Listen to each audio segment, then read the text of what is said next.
Bonjour, je suis Jacques Variengien, le rédacteur du web journal L'Ortie. Aujourd'hui, nous allons parler démocratie et constituante avec André Bellon. André, je te laisse te présenter. André Bellon, moi j'ai un passé où j'ai été député, bon, avec finalement une rupture parce que je ne me reconnaissais plus dans ce qui se passait. Et depuis, avec d'autres évidemment, nous avons fondé l'association Brune Constituante, considérant que c'était une proposition à faire aux citoyens. Après, ben, chacun s'en saisit. La construction de ce projet est évidemment une chose pas simple, on va en parler. Voilà.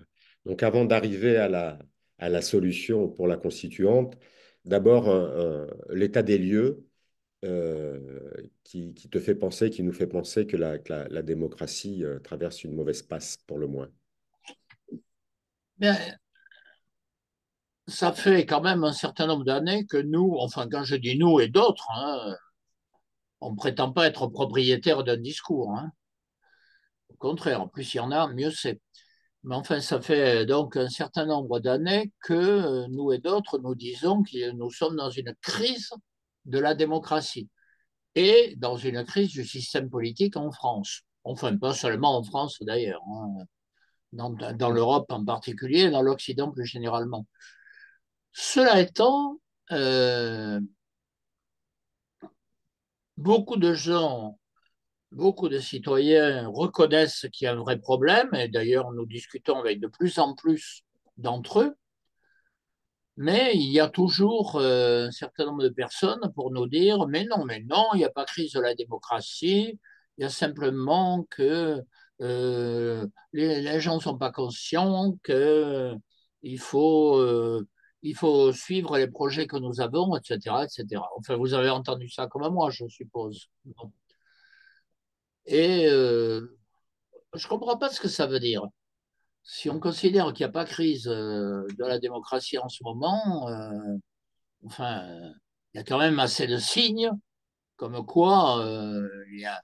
Bon, 2005, le peuple français a voté contre un traité constitutionnel européen,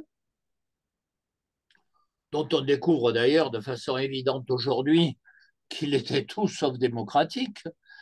Et puis, 2 ans après, le nouveau président élu, à savoir Nicolas Sarkozy, a décidé que notre vote, il n'en avait rien à faire et donc qui reprenait avec quelques aménagements, c'est vrai, hein, Hum, hum, on pourrait en discuter.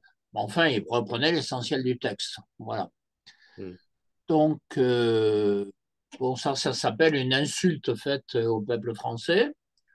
Petit à petit, on s'en est rendu compte. Et puis, les choses ne sont pas arrangées. Bon, on voit très bien comment, en ce moment, le débat parlementaire ne se déroule qu'à coup de 49-3. Bon. Hum. Ce qu'il y a d'extraordinaire, c'est que non seulement la voix des citoyens n'est pas entendue, qu'elle soit sous des formes diverses, hein. Je parlais de 2005, il y a les Gilets jaunes d'une certaine manière, il y a eu un certain nombre de mouvements sociaux, bon, les retraites.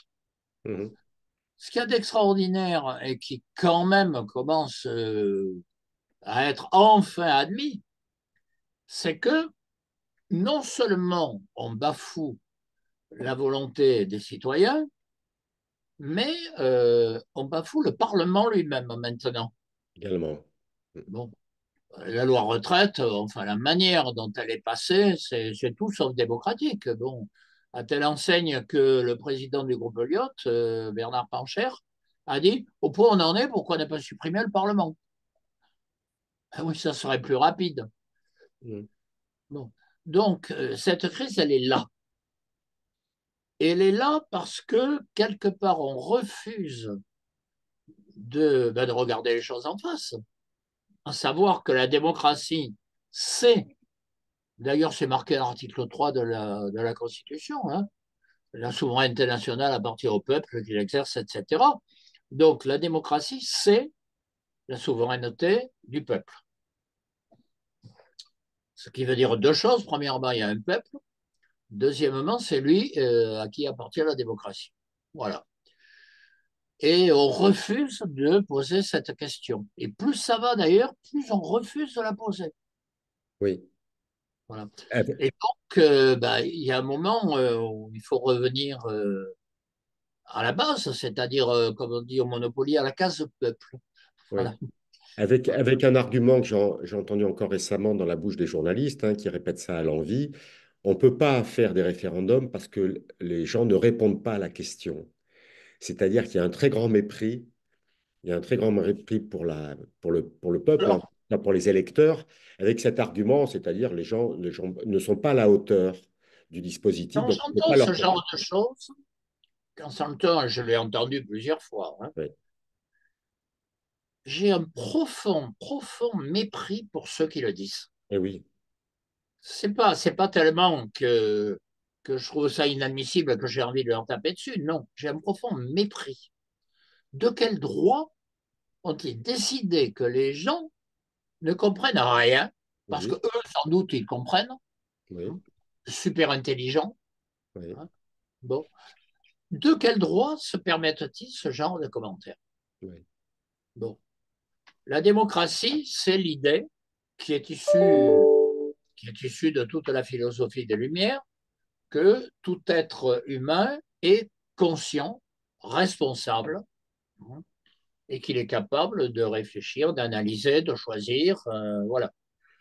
Alors, que ça passe, ça je l'ai entendu aussi, mais là je l'accepte.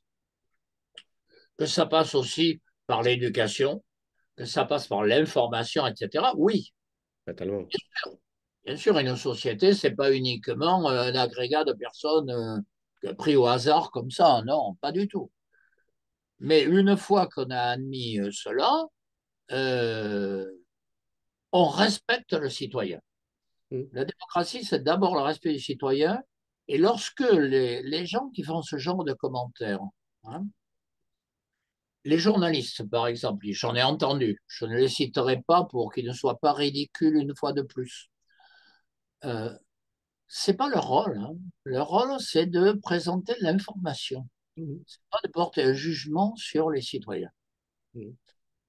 Et quant aux hommes politiques, dans la mesure où ils sont élus par les citoyens, le mépris qu'ils manifestent par rapport à leurs électeurs devrait pousser les électeurs moyens à dire full camp. Mhm. Ceci dit, je l'ai entendu aussi dans la bouche de l'électeur moyen, c'est-à-dire que ce mépris de l'autre, qui ne comprend rien à rien, j'allais presque dire que c'est le b.a.-ba en politique, c'est-à-dire j'ai raison, tout le monde, tous les autres ont tort, voire c'est Alors, un imbécile. j'ai fait, sans doute comme vous et comme pas mal de ceux qui nous écoutent, hein, pas mal de réunions sur ces questions, la démocratie, la souveraineté, etc., etc. Bien.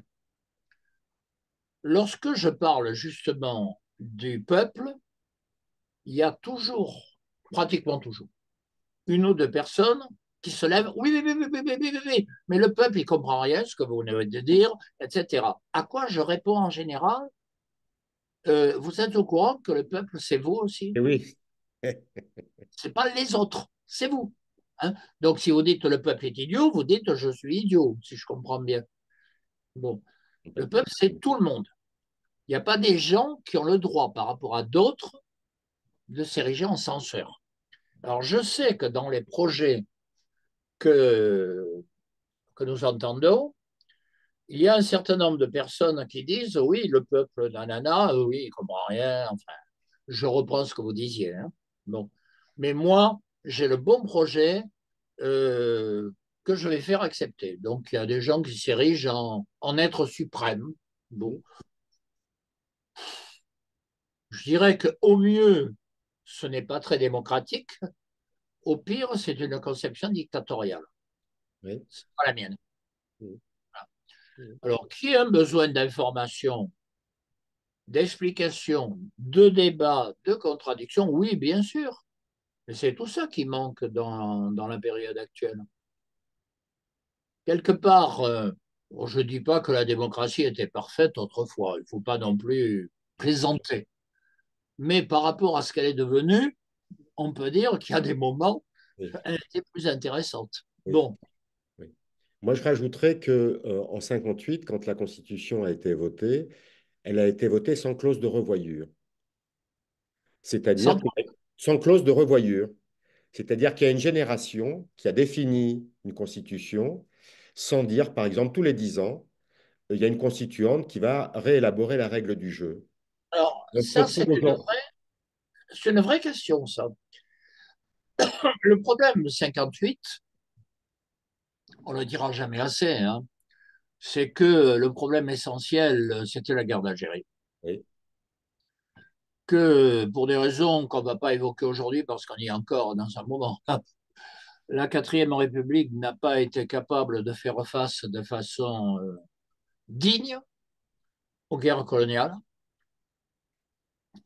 et que donc, il y a un moment, bon, bah, il a été nécessaire de trouver une issue qui a été celle que vous connaissez, hein, c'est-à-dire le général de Gaulle, avec tous les aspects positifs ou négatifs. Ce n'est pas la question dont on va parler aujourd'hui. Mais il est apparu comme le seul qui. Donc, quelque part, la réforme constitutionnelle est liée aussi au fait qu'il est apparu comme la personne légitime pour résoudre un problème que les autres ne savaient pas résoudre. Bon.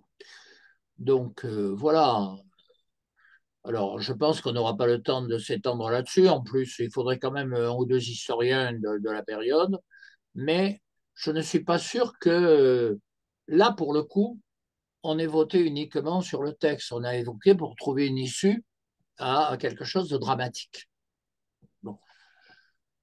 Alors, sur la réforme constitutionnelle, il est évident que, alors, soit dit en passant, il n'y avait pas à l'origine l'élection du président de la République au oui, suffrage universel, c'est c'est venu vrai. en 62 hein, seulement.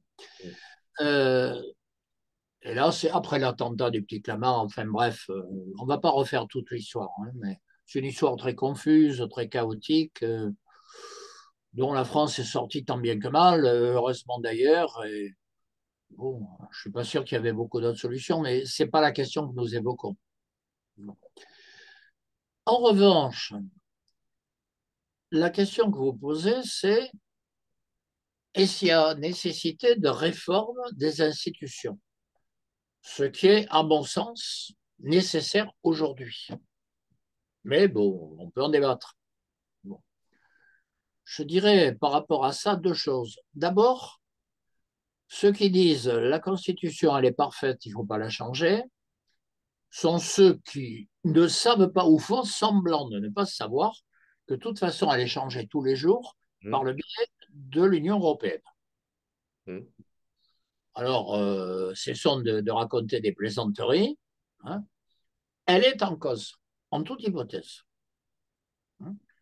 Par exemple, il y a un projet en débat au niveau européen de supprimer la règle de l'unanimité sur les problèmes essentiels hein, et ce qu'ils appellent le sursaut fédéral. Voilà. Le sursaut fédéral, c'est sur les problèmes les plus essentiels, nous n'aurons pas plus droit à la parole. Bien.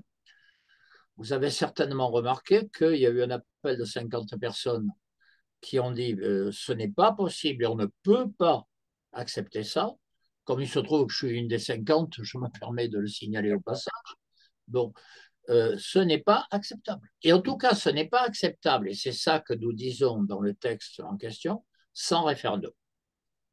oui, Et cette fois, un référendum dont le résultat sera respecté, hum, hein, pas à Sarkozy. Hein. hum. Si on dit non, c'est non. Ce n'est pas Voilà. acceptable parce que c'est une perte de souveraineté supplémentaire. Ça, oui, perte totale même. Bon. Bon. Donc, bon, ça, pour le coup, elles évoluent, les institutions. Elles évoluent, à mon sens, dans le mauvais sens, et on ne nous demande pas notre avis. Donc, il faut que nous reprenions pardon, la question à la base. C'est pour ça que nous avons eu récemment, enfin, c'est un processus qui date. On a fait une réunion à l'Assemblée nationale, le groupe Elliott. On a fait ensuite trois réunions en visio Et enfin, on a fait une réunion la semaine dernière à Paris, 15e. Et quand je dis à Paris, il y a eu aussi des réunions à Marseille, à Moissac et à Montbéliard. Il peut y en avoir partout, hein. Les citoyens s'en saisissent. Voilà. Bon. Donc, nous, à Paris, nous avons fait une réunion avec, alors autant à l'Assemblée, il y avait quoi, 50 associations, quelque chose comme ça.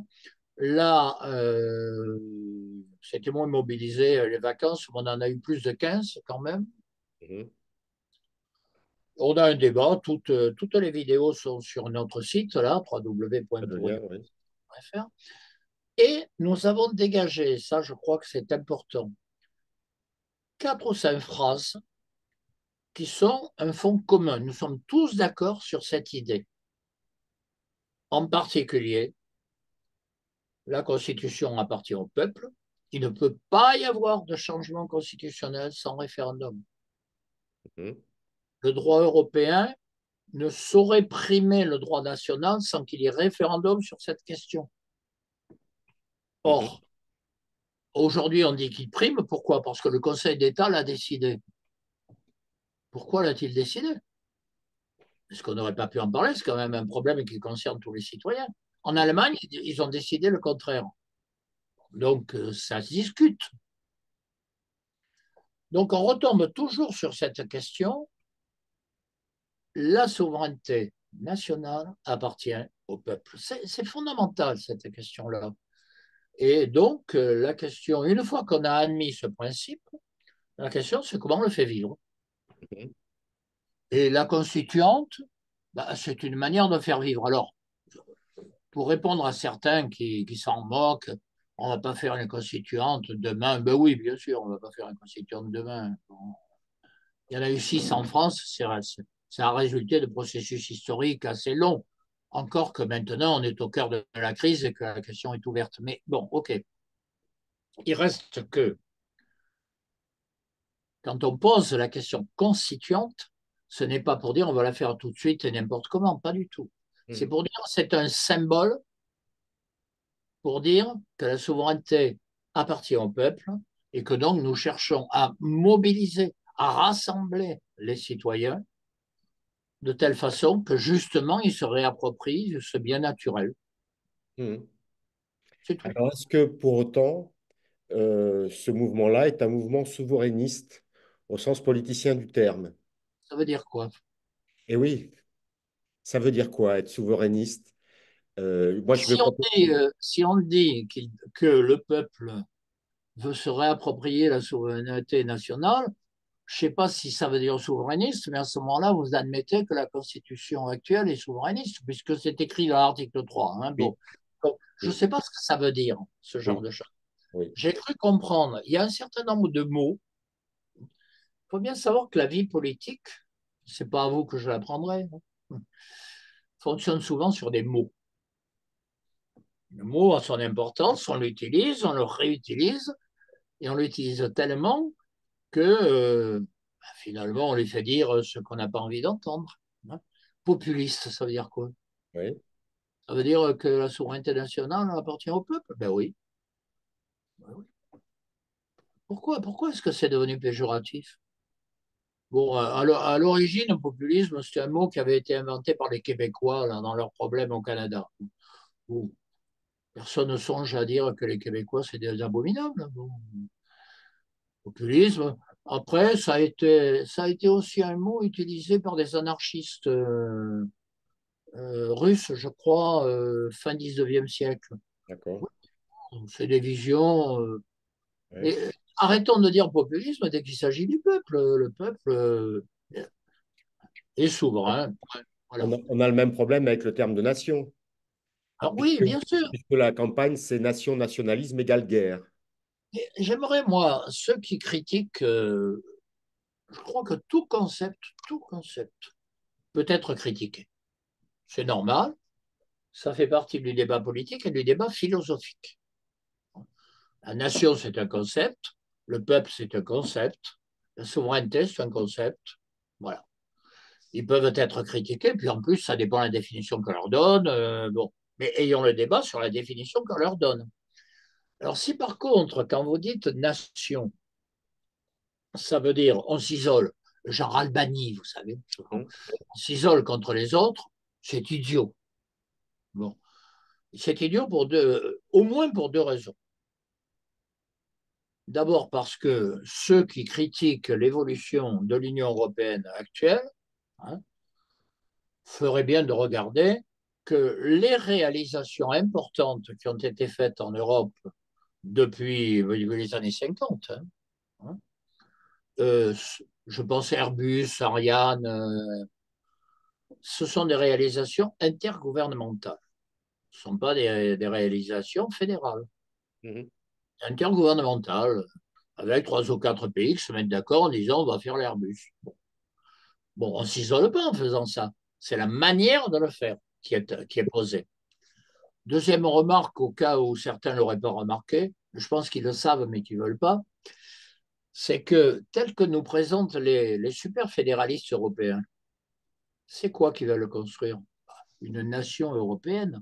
et oui, En quoi une nation européenne, par principe, est-elle plus sympathique oui, oui, tout à fait. qu'une nation? C'est une nation. Bon. Donc, pourquoi moi, par exemple, je dis, si on crée cette nation européenne, par définition, elle a des frontières Ouais. et elle a un intérêt qui est derrière ces frontières-là. Hein, d'accord? En tant que Marseillais, moi, ça me pose un problème. Et la Méditerranée, on en fait quoi? Mhm, Parce qu'elle est dehors, là. mhm. Or, je pense que la question méditerranéenne est une question clé à l'heure actuelle. Et si on s'enferme derrière des frontières, même si on les appelle européennes, elle est de l'autre côté. Enfin, pour les parties. Évidemment, il y a la partie Grèce, France, Italie, Espagne. Mais est-ce que c'est mieux? Dans le principe, c'est pareil. Hein. Mhm, tout à fait. Donc, donc, arrêtons de raconter n'importe quoi. Dès qu'on parle des problèmes sérieux, il y a des gens qui nous disent les gens sérieux. C'est moi, je vous donne la réponse. Mhm, Bon, ça n'a aucun intérêt. Aucun.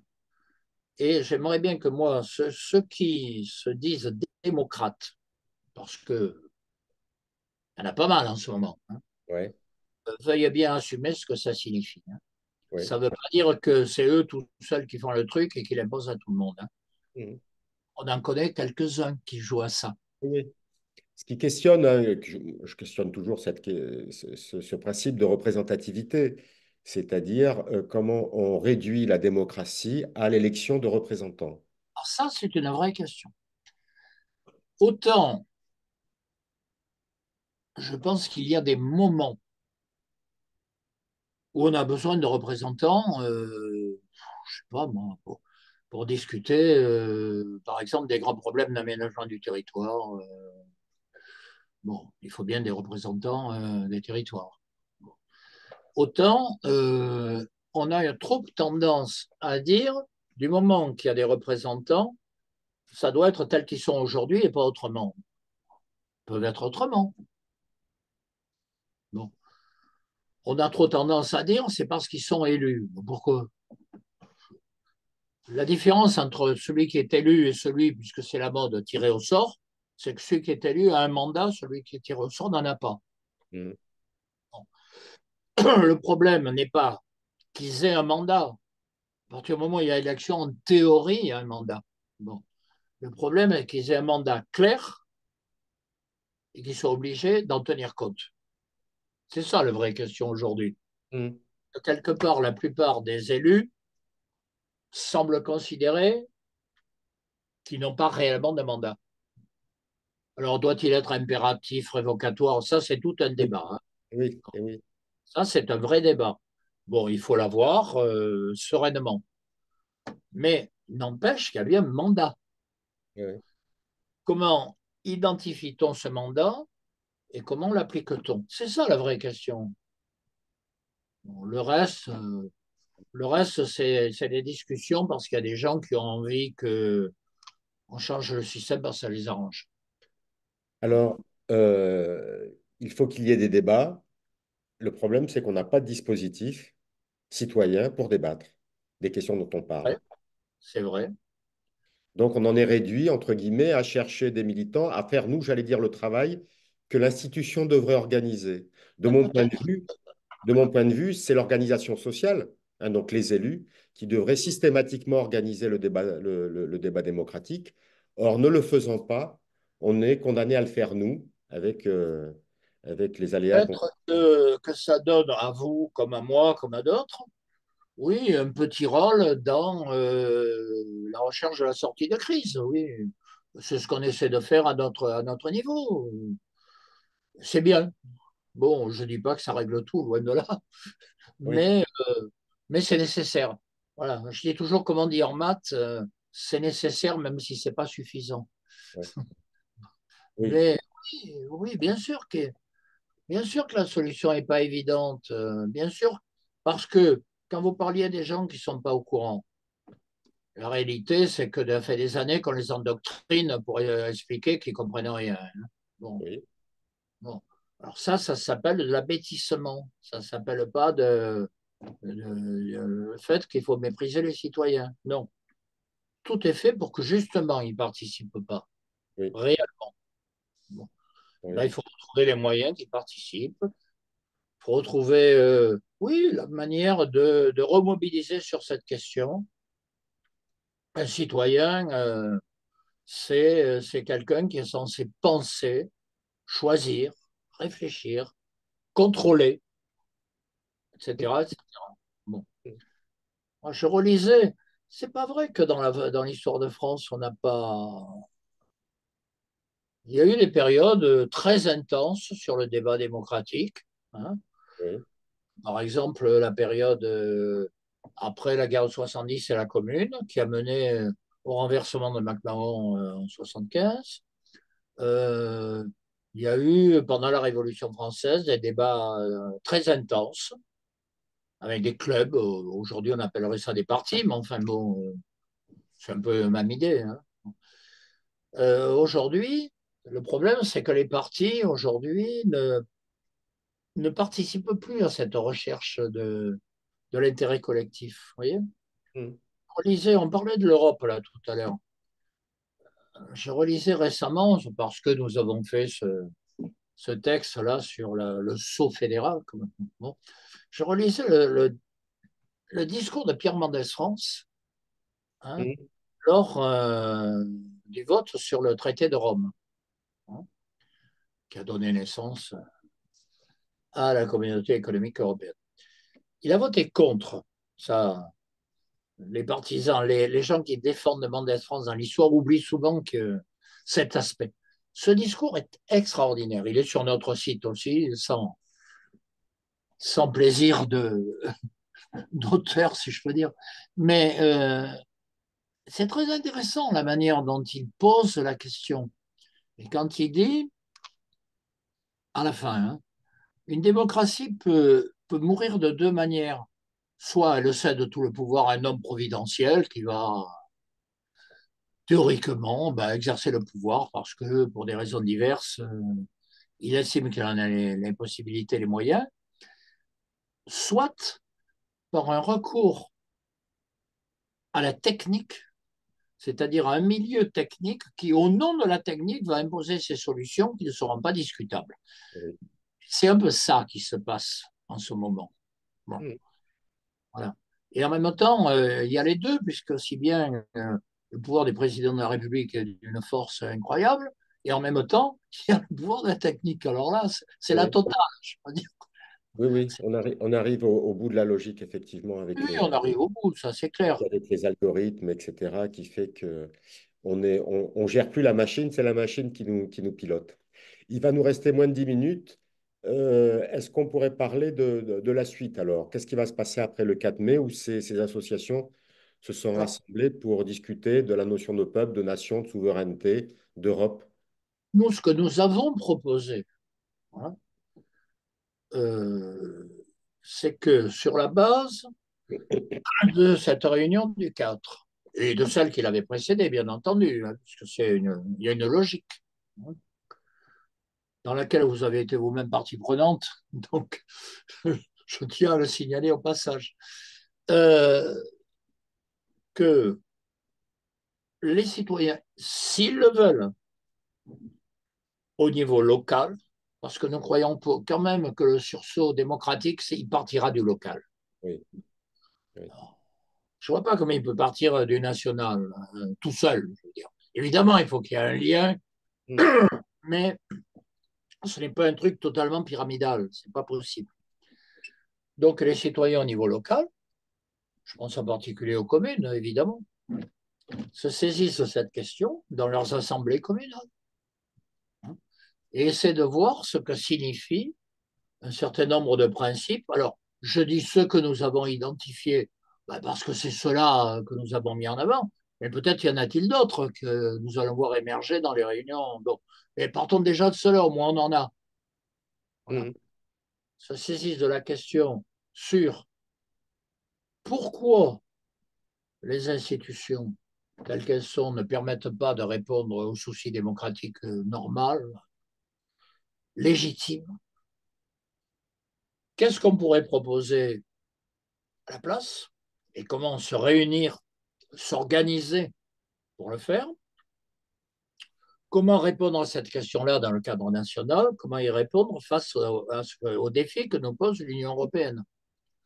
C'est les deux, hein, qu'on le veuille ou pas en ce moment, donc, puisque les choses sont liées automatiquement. Donc, que partout, alors je sais qu'à Marseille, ils veulent continuer. Je sais qu'à Moissac, nous avons une équipe particulièrement active qui a envie de continuer. À Montbéliard, ils doivent se réunir, je ne sais plus si c'est ce week-end ou le suivant, enfin bref, et ainsi de suite. Bon, nous avons un cercle de la constituante à Nantes, il pourrait se saisir de la question et approfondir, etc., etc. Il faut le faire avec les citoyens qui en ont envie. Au fur et à mesure qu'on le fera, je pense qu'il y a des envies nouvelles qui vont se manifester, inévitablement. Hein, on va pas faire des sélections arbitraires. mhm, mhm, C'est les citoyens qui vont se manifester, qui vont vouloir participer, qui vont vouloir, oui, être de la partie, comme on dit. Voilà. Dans tous les processus historiques, grands processus, c'est comme ça que ça s'est passé. oui. Voilà. Pour moi, l'idée, donc, c'est, je travaille à ça sur mon territoire, je n'arrive pas à rassembler pour l'instant. Mon idée, c'est de dire il y a des choses qu'il faut faire avant que la crise, une crise grave, nous oblige à le faire. Parce qu'il y a des choses dans l'histoire qui se sont toujours faites avec la nécessité liée à une crise. Et personnellement, je ne désire pas que les crises arrivent, qu'elles soient écologiques, politiques, économiques, etc.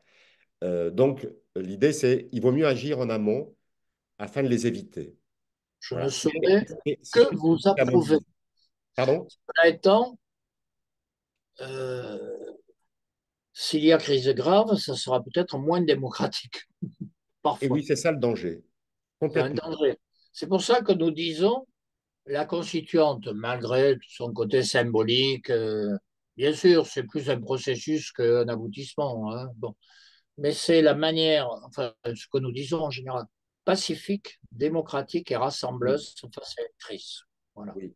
Pacifique, Pacifique. pacifique. C'était très Voilà. important de mettre ce mot-là sur ce processus. Moi, je ne suis pas un fanatique de la violence. Hein. Je comprends bien qu'il y a des moments dans l'histoire, elle est arrivée naturellement, mais ça m'emballe pas. Voilà. Oui, oui, oui, oui. Non, non, mais c'est Voilà. très important hein, de dire effectivement que cette intention-là, c'est une intention pacifique. Réglons les problèmes pacifiquement avant que nous soyons obligés de trouver de mauvaises solutions dans des situations où les belliqueux ont la main. Je ne saurais que vous approuver et dire que vous avez trouvé la solution. Merci André Bellon. C'est moi qui vous À remercie. bientôt. Au revoir. À bientôt, au revoir.